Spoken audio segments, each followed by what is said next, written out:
turma, tudo bem com vocês? Vamos dar início à nossa aula de literatura de hoje, certo? Vendo a literatura com um olhar bem mais aprofundado, como a gente tem feito desde as últimas aulas, tá? E hoje a gente vai dar início às obras literárias regionalistas, certo? E na aula de hoje, especificamente, nós vamos analisar de maneira bem mais aprofundada, tá? A vida e a obra do legado de Ariano Suassuna, né? Uma figura muito importante, muito ilustre para a nossa literatura regionalista aqui do Brasil, certo? E quem foi Ariano Suassuna? Talvez vocês já tenham visto e revisto a obra dele constantemente, talvez vocês não lembrem ou não saibam quem é, mas com certeza todo mundo já viu. Quando a gente for estudar aqui, vocês vão saber do que eu tô falando, certo? Mas para situar vocês aí sobre quem foi Ariano Suassuna, tá? Ele nasceu aí em 1927 e veio a falecer em 2014, bem recente, né? E ele foi aí um poeta, um escritor, um romancista, um dramaturgo, tá? E professor e advogado. E em 1989, ele ocupou aí a cadeira de número 32, ele foi eleito aí para a Academia Brasileira de Letras. E em 1993 foi eleito para ocupar aí a cadeira de número 18 da Academia Pernambucana de Letras. Então, olha só o quanto de coisa que ele ganhou aí, né? E não por si só, em 2000, ele chega aí a ocupar também a cadeira número 35 da Academia Paraibana de Letras. Então, olha quantos prêmios, né? Desde a Academia Nacional Brasileira, a Academia Pernambucana e também a Academia Paraibana de Letras, né? Então, a obra aí do Alto da Compadecida é considerada pela crítica especializada um dos mais importantes livros das últimas décadas, certo? Então, ela foi adaptada aí para a televisão e para o cinema. Então, por isso que eu falei que vocês já deviam ter visto e revisto e gostado, né? Porque é uma obra excelente. Então, essa sua obra, ela reúne aí, além da capacidade de imaginativa, né, dos personagens, seu conhecimento sobre o folclore nordestino, sobre as nossas tradições, sobre a cultura do nosso povo. Então, além de ser engraçada, ela é muito rica, porque ela traz essas características folclóricas regionais, ok? Então, vamos entender um pouquinho da infância de Ariano Suassuna. Ariano Vilar Suassuna, tá? Ele nasceu aí no Palácio da Redenção, na cidade de Nossa Senhora das Neves, hoje João Pessoa, né, a capital da Paraíba. Ele nasceu em 16 de junho de 1927, filho de João Urbano Pessoa Vasconcelos Suassuna, na época que era o governador da Paraíba, e de Rita de Cássia Dantas Vilar, que foi a oitava aí dos nove filhos do casal. Passou os primeiros anos da sua vida e da sua infância na fazenda Acauã, no município de Souza, no sertão do estado, certo? Então, durante a Revolução aí de 30, seu pai, que foi ex-governador da Paraíba, então, na época, deputado federal, foi assassinado por motivos políticos no Rio de Janeiro. E em 1933, a família de Ariano, ele muda-se aí para Taperoá, depois da morte do seu pai. Então, no sertão da Paraíba, onde Ariano iniciou aí seus estudos primários, teve os primeiros contatos com a cultura regional, assistindo às apresentações de mamulengos e os desafios de viola, que eram muito comuns na época, né, e na região. E em 1938, a família dele muda-se para a cidade do Recife, em Pernambuco, onde Ariano ele vai entrar aí para o Colégio Americano Batista, em regime na época de internato.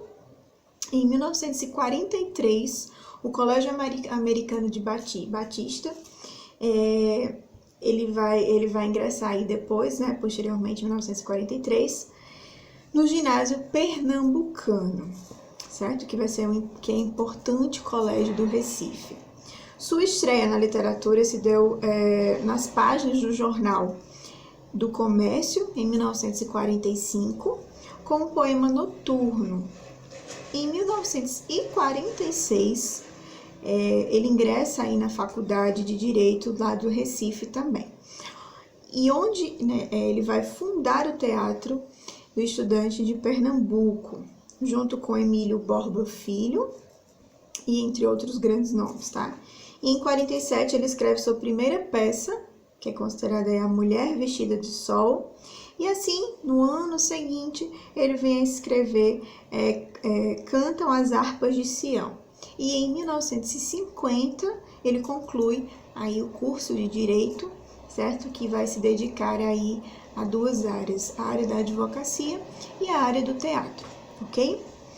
E aí a gente vai para a peça, para a obra dele que a gente vai trabalhar hoje, que vai ganhar relevância na aula, vai ser o Alto da Compadecida. Então, quem não já assistiu o Alto da Compadecida já deu várias gargalhadas e se divertiu e se emocionou também, né? E mostra aí a nossa cultura, as nossas riquezas, né?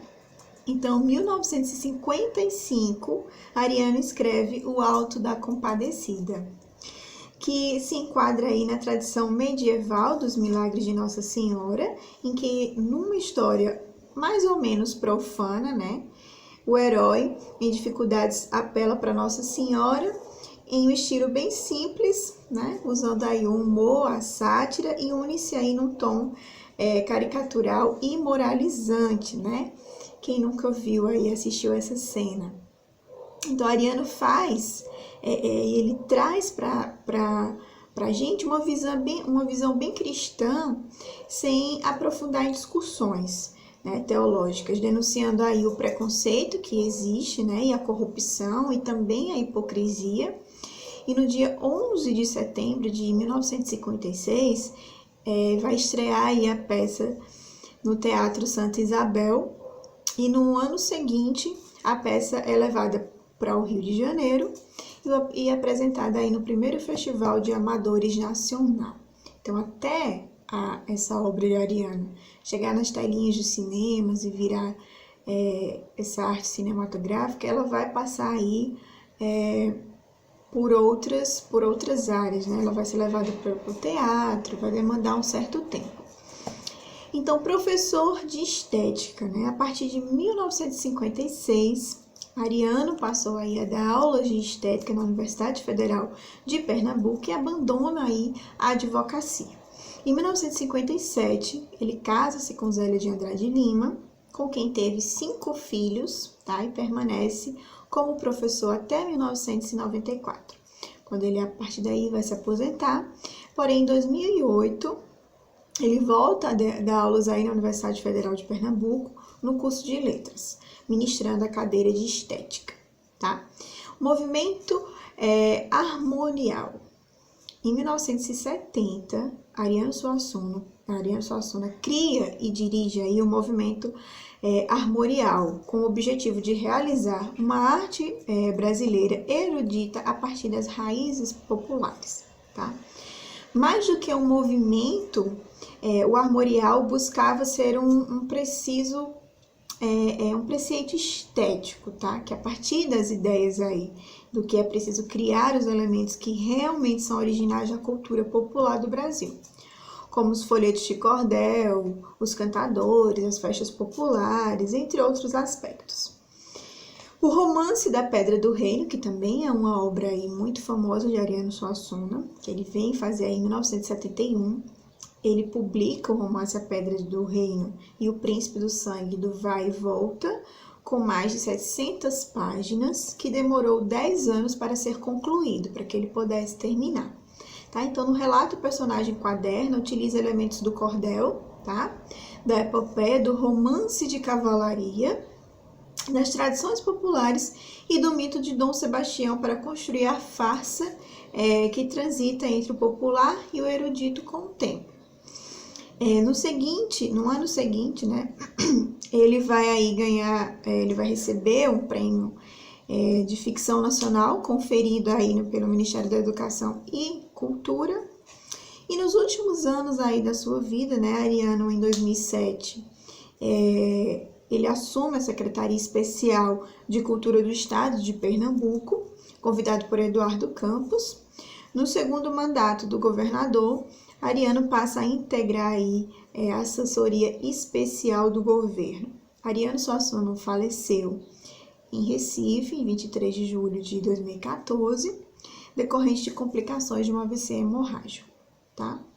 E agora eu vou citar para vocês algumas das obras, tá, de Ariano Suassuna, que é Uma Mulher Vestida do Sol, Cantam as Harpas de Sião, Os Homens de Barro, o Alto do João da Cruz, Torturas de um Coração, O Arco Deslocado, O Castigo da Soberana, O Rico Avarento, Ode, O Alto da Compadecida, O Casamento Suspeito, A História de Amor de Fernando e Isauro, Santo e a Porca.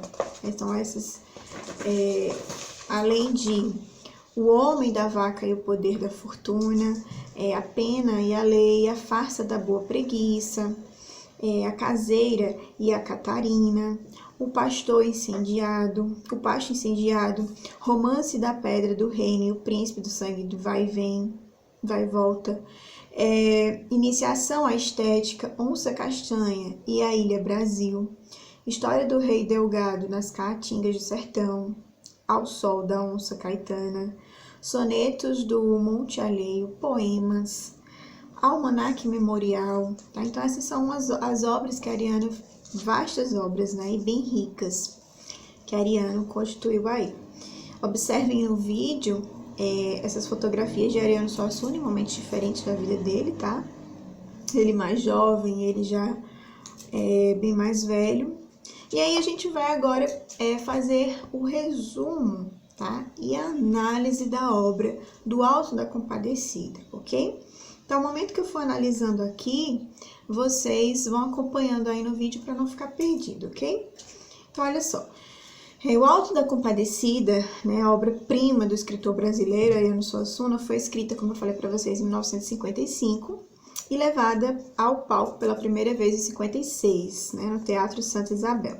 O Alto da Compadecida é uma peça dividida em 3 atos, tá? E tem como pano de fundo o sertão nordestino, né, a temática aí. A obra foi uma das primeiras produções teatrais a carregar forte na tradição popular, mas caracterizada aí pela marcante presença do humor.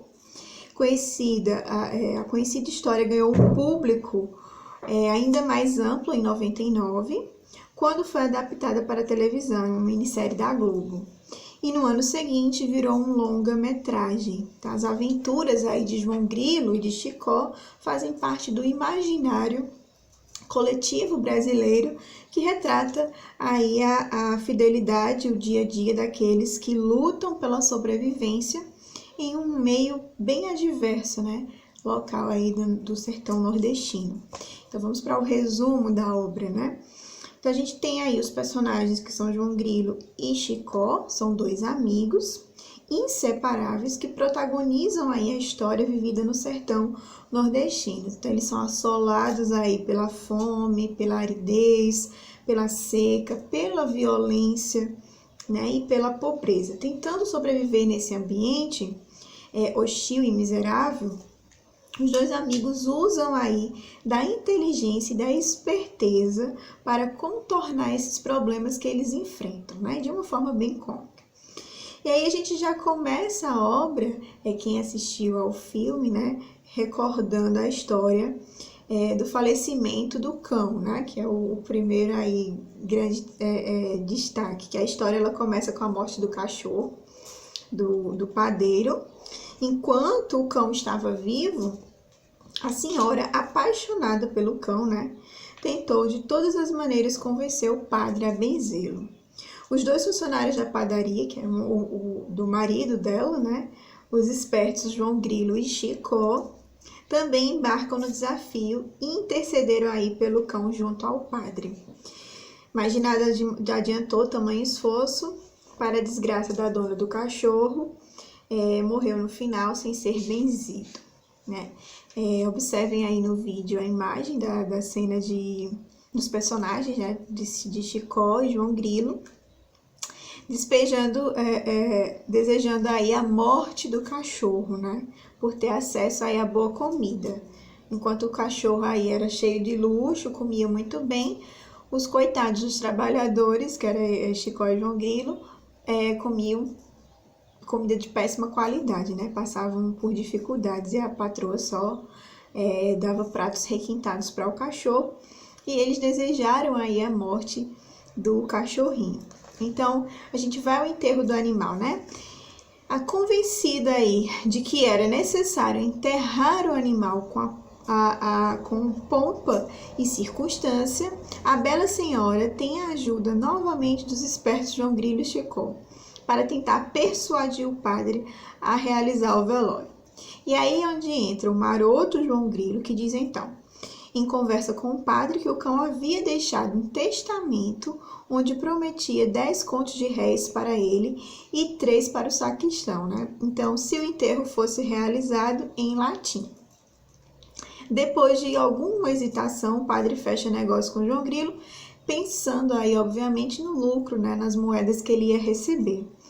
Então, o que ele não poderia imaginar é que apareceria aí a ordem suprema, bem maior que ele, né, que seria o bispo para a transação desse ato.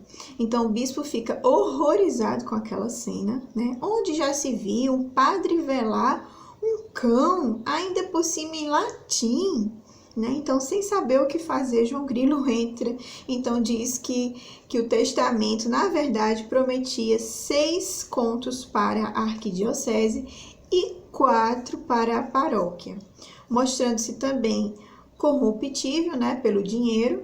O bispo faz aí vista grossa para a situação e segue o velório, o enterro do cachorro. Observem abaixo a imagem a cena do filme, onde o padre e o bispo, em acordo financeiro, permite a realização do enterro do cachorro, tá?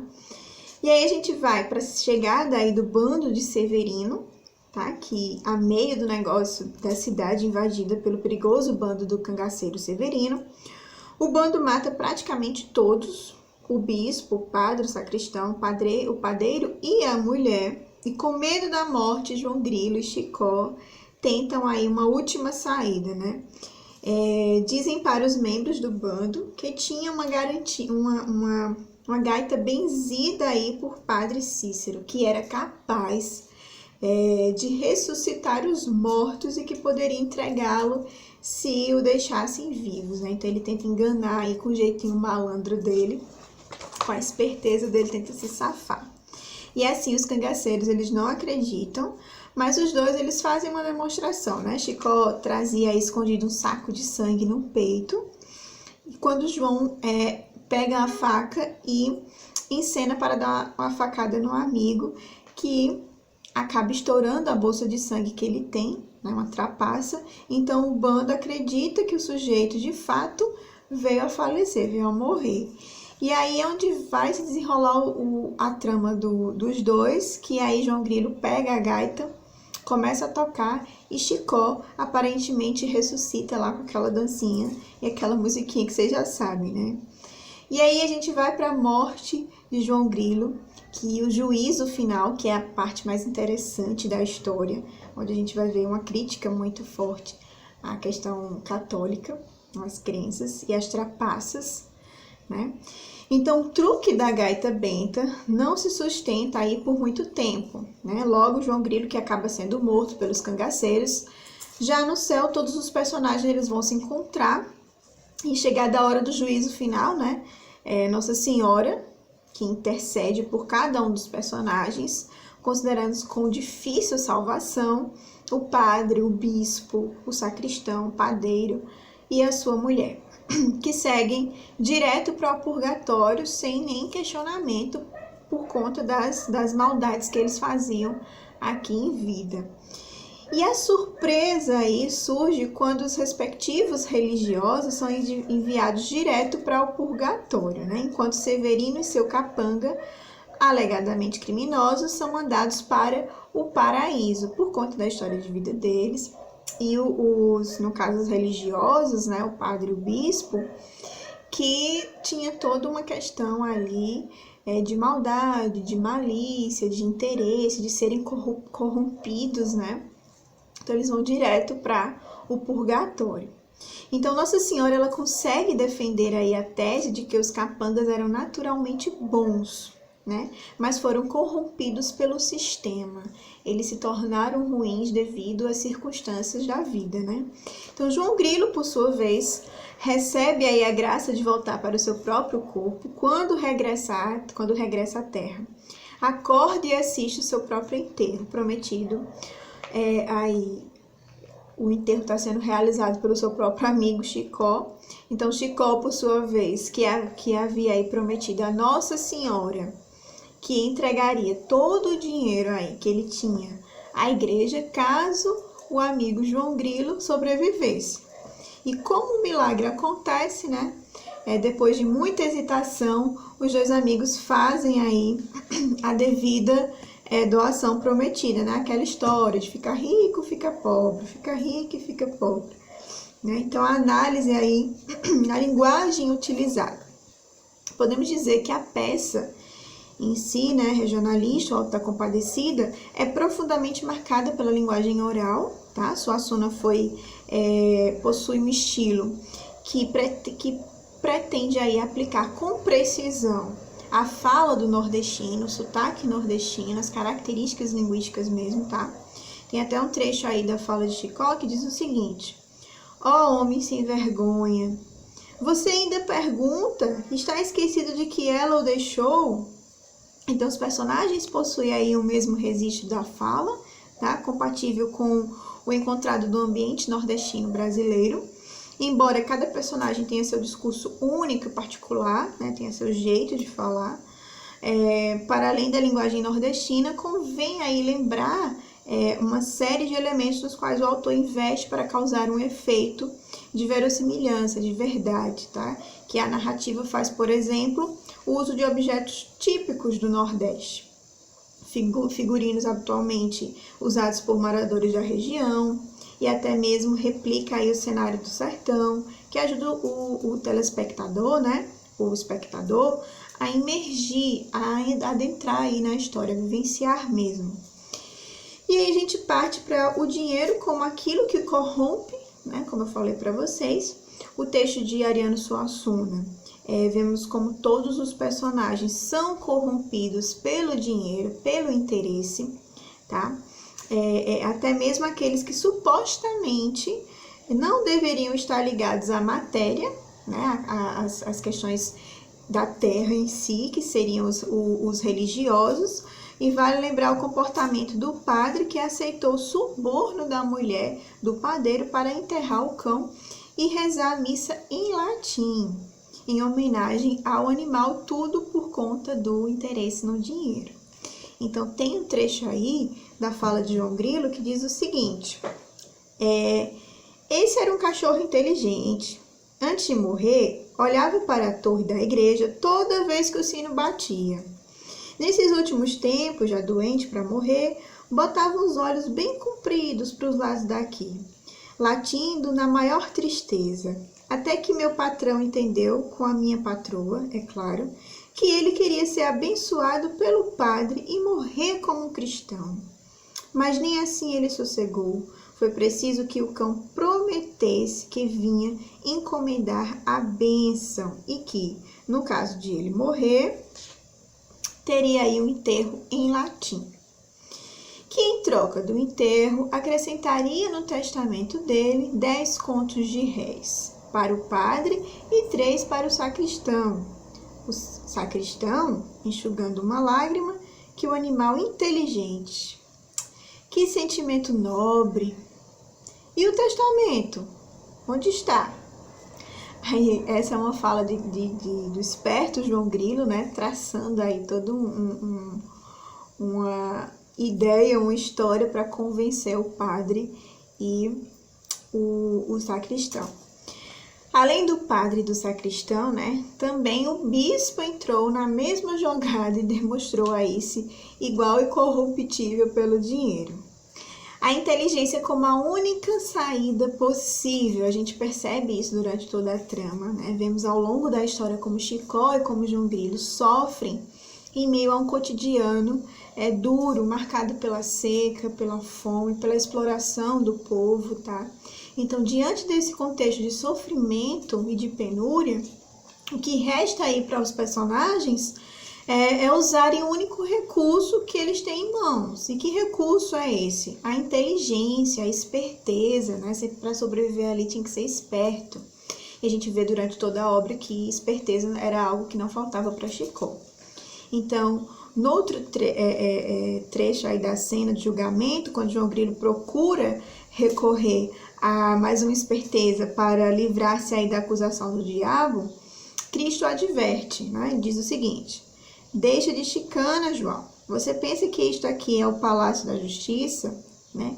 Então, os dois amigos, eles não têm quase trabalho, não possuem praticamente dinheiro, não tiveram acesso ao conhecimento formal, à escola, mas lhe sobra aí a esperteza, a malandragem, a perspicácia, né? Chicó e João Grilo observam as situações rapidamente, percebem como eles podem tirar o proveito daquilo e por aí eles se beneficiam. E a gente tem a crítica do sistema, né? Que a história ela traz, ela vai criticar o sistema, que os personagens eles são humildes, tá? E são vítimas da opressão provocada pelos coronéis e pelas autoridades religiosas também, pelos donos de terra e pelos cangaceiros. Convém sublinhar aí que a peça é contada em pontos de vista para os mais humildes. E com eles que o espectador cria a imediata identificação, se identifica, né? Vê, eita, realmente a gente é injustiçado. E aí João Grilo diz o seguinte, é um trecho da falinha dele. Está esquecido da exploração que eles fazem conosco naquela padaria do inferno? Pensem que são o cão só porque enriquecem, mas um dia hão de me pagar. E a raiva que eu tenho é porque quando estava doente, me acabando em cima de uma cama, via passar o prato de comida que ela mandava para o cachorro. Até carne passada com manteiga tinha. Para mim, nada. João Grilo que se danasse. Um dia eu me vingo. Então, essa é uma fala, né, de João Grilo bem triste pela situação. Então, aqueles que deveriam proteger os mais pobres, né, que são as entidades católicas, representadas sobretudo na trama aí pelo padre e pelo bispo, acabam demonstrando que pertencem ao mesmo sistema corrupto e que por esse motivo aí são satirizados quanto a todos os outros poderosos. E aí a gente vem para a parte do humor, tá?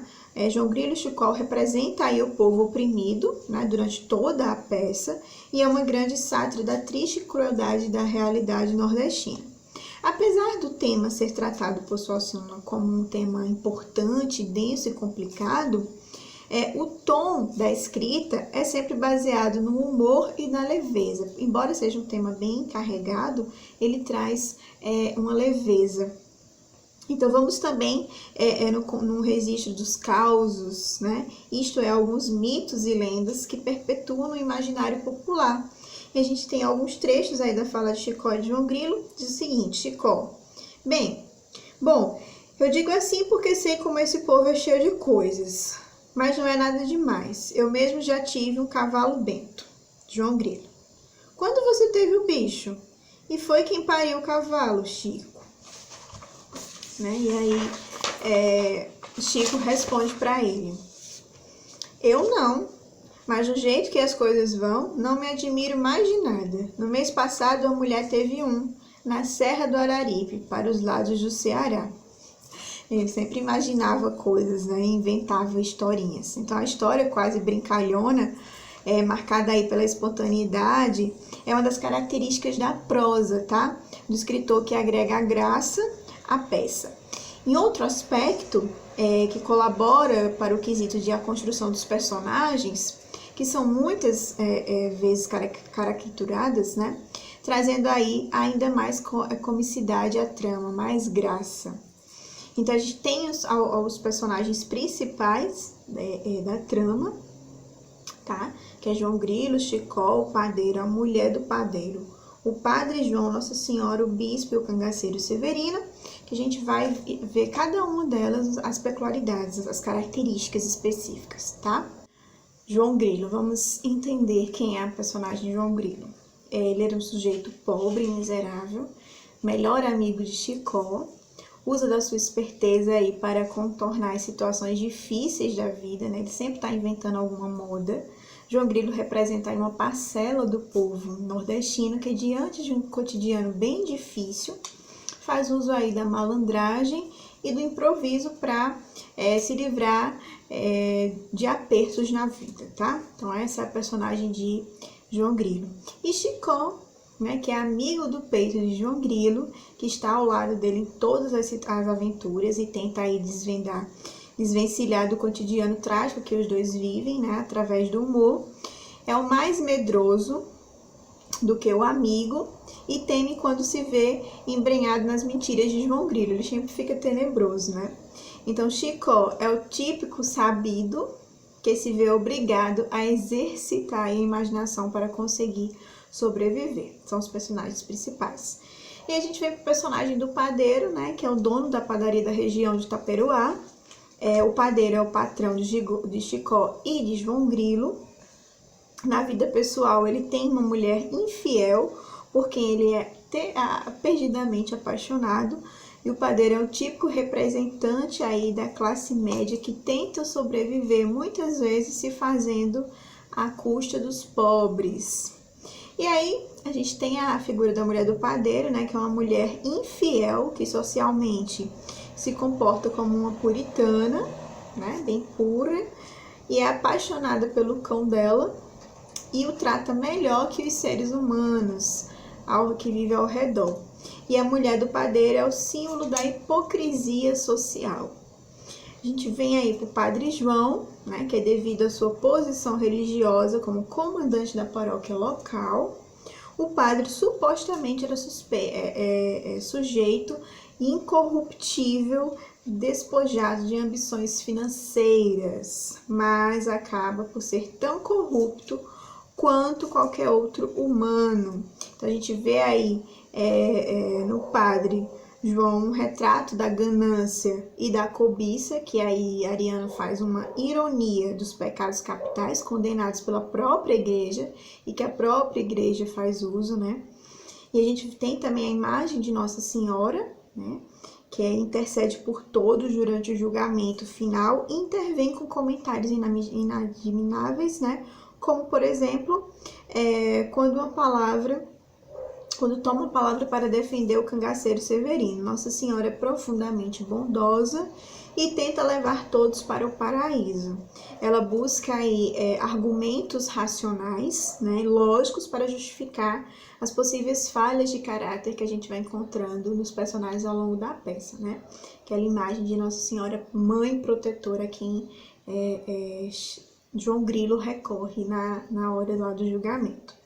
A gente tem a personagem do bispo, né, que é superior aí ao padre, em termos de hierarquia da igreja católica, mas o bispo ele tenta puni-lo quando descobre da situação lá do velório do cachorro, né, do cão que pertence aí ao padeiro da cidade, mas, né, ele cai aí no mesmo erro do padre quando a propina também é oferecida para ele. Então, o bispo, afinal, se mostra tão corruptível e mesquinho quanto o padre. Então, os dois aí são corruptíveis, né? Eles se deixam levar pela herança, a possível herança aí do cachorro. E a gente vem para outra figura também muito importante, que Ariano destaca aí, que vai ser a figura do cangaceiro Severino, né? É o chefe do bando, que temido por toda a região, que já fez uma série de vítimas aí e acabou caindo no mundo do crime por falta de oportunidades, né? O cangaceiro Severino é o representante de uma enorme parcela da população que acaba caindo em um destino de violência porque não teve outras oportunidades, outras hipóteses, né? Não teve ajuda social e acabou tendo que virar bandido aí.